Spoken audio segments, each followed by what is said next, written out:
How is everyone? Hope that you're all good. Today we've got a little review on this. This is a Kral puncher breaker. It's my own personal gun, so I'm going to be deadly honest with it. A couple of pros and cons to this gun. We'll go through them in a second, but first, Harry the lucky managed to get out on his local pig farm owned by his family. So he's been down on a couple of hours, which I'm sure we're all jealous of. But yeah, we'll cut to Harry quickly, see how we got on, and then after that, this.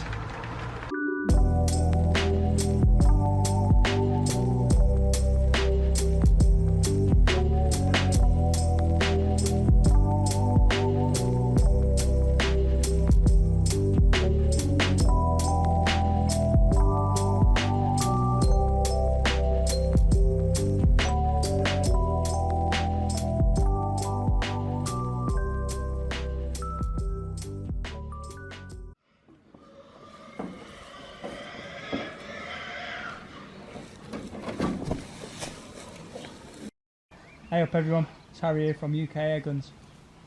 I'm out on the family pig farm today. I've set up a pretty basic hide up in the bale shed, just the point of view out onto the roofs of the pig houses and the slurry pits. Noticed a lot of wood pigeon activity down here, so hopefully if they fly over and onto the roofs, we have to snag them before they even know what's got them.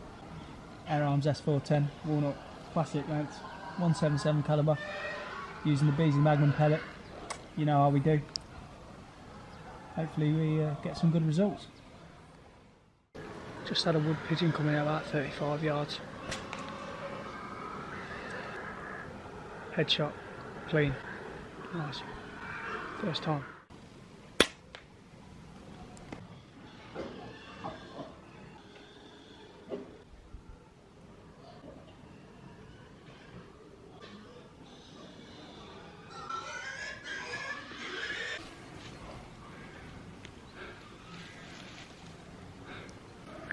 Feral pigeon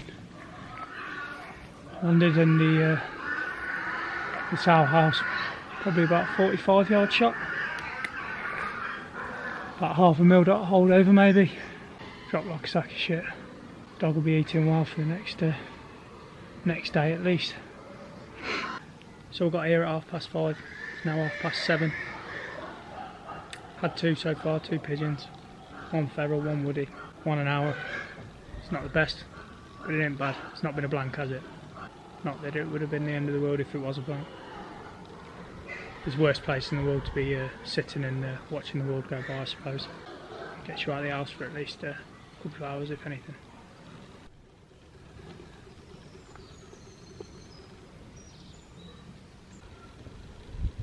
Right, I'm going to call it that for the evening, I reckon. Not an awful evening. What, 2.5, maybe 3 hours.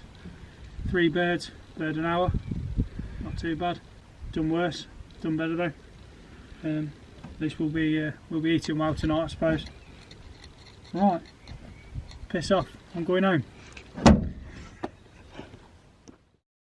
Well, nice bit of shooting there from Harry. Managed to get out, which at the minute everyone is dying to do. So shout out to everyone that's staying in, keeping social distancing and stuff like that. It's really helping. Me myself, I can't wait to get out. So anyway, the Kral puncher. Let's start off. First things first, the name's a bit crap. Puncher breaker. I mean, two words together that don't really make sense. But yeah, maybe it means something good in Turkey. This is the synthetic stock in 2.2. This is my own personal gun. A couple of the cons with this really that I've noticed myself is I've got high scope mounts on this. With the cheek piece on standard, it's still too high. So I've took the cheek piece off this, which is actually more comfortable than the standard cheek piece. It cuts into your cheek, not really something that is a comfortable gun to shoot in that terms. I've took this off, I'm going to put a bit of foam on here, and hopefully from there that will resolve the problem. Without a muzzle on these, they are loud, and I mean loud. I've got one of the new Viroc silencers on this, and it's really quietened it down. You'll see that in the shooting footage I'm about to get for you in a minute. The butt pad is soft, which is good. That's nice to hold. The synthetic stock, to be fair, is pretty good. Now, I know a lot of synthetic stocks can be pretty rubbish, but this, as far as it goes, is not bad. The foregrip is comfortable, so that's nice to shoot. And with the cheek pad removed, for me, it actually shoulders quite nicely and it fits real well. The build quality is actually pretty solid. Now, at the end of the day, this is a budget PCP gun, entry-level bullpup, but what you actually get for the money, so you get two 12-shot magazines, a single-shot tray, you get your fill adapter and the gun. It doesn't come with a silencer, it comes with a little muzzle brake, which is a nice little add-on, not really worth its weight in scrap really, but yeah, a nice little add-on nonetheless. A lot of people have had issues with the casting on the cocking lever. This, I believe, is a revised version. This is pretty good. The casting's not bad. There doesn't seem to be anything loose. I did see a couple of reviews where people said that screws were coming loose. Now, I've been over this is fine. The cocking mechanism is strong, locks in nicely, and if you want to cancel the shot as well, simply hold it back, hold the trigger and push forward. There's your shot, cancelled. The weaver rail on mine, I believe, is aluminium, not plastic as the earlier ones came with, so that's an added bonus. Again, a thing you got to think of when you get these, if you do have a normal weaver rail or dovetail rail, these do take Picatinny, so make sure you order yourself some 22mm Picatinny mount. Dust cap on the end, turns, which is quite smooth, where the fill adapter will go underneath, and you have a gauge at the end as well to check your pressure. A little quirk on these is the stock actually holds a magazine in the end, so very handy. These can be really pellet fussy. I mean, you've seen other reviews if you've been looking. Giles actually struggled himself, he had to clean the barrel out before he managed to get a good group in. Now, I've not tried yet, I've got JSB exacts which I'm going to give a go. If they work, then great. This gun still isn't zeroed, so I am going to do that today. I want to talk a little bit about the trigger on these. The trigger is heavy.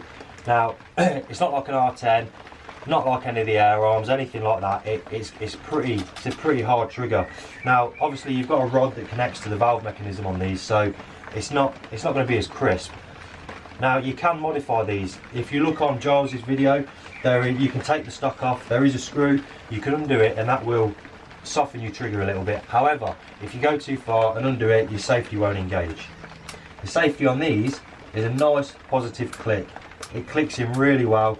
It's in not too bad of a place. I mean, you've got to make sure that it's in fire. You're not going to accidentally catch it when you're trying to shoot or anything like that. So this has a 280cc cylinder.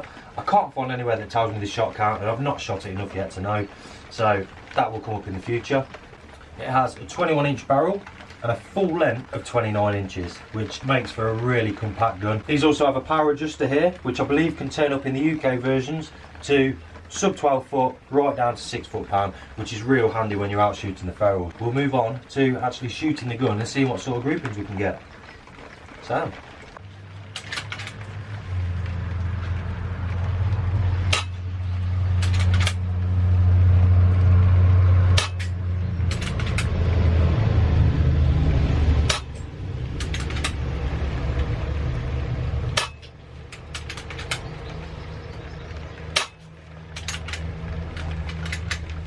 Well, it's not that bad to be honest. I thought the side lever would be a bit annoying, but once you get used to it, it's not actually that bad.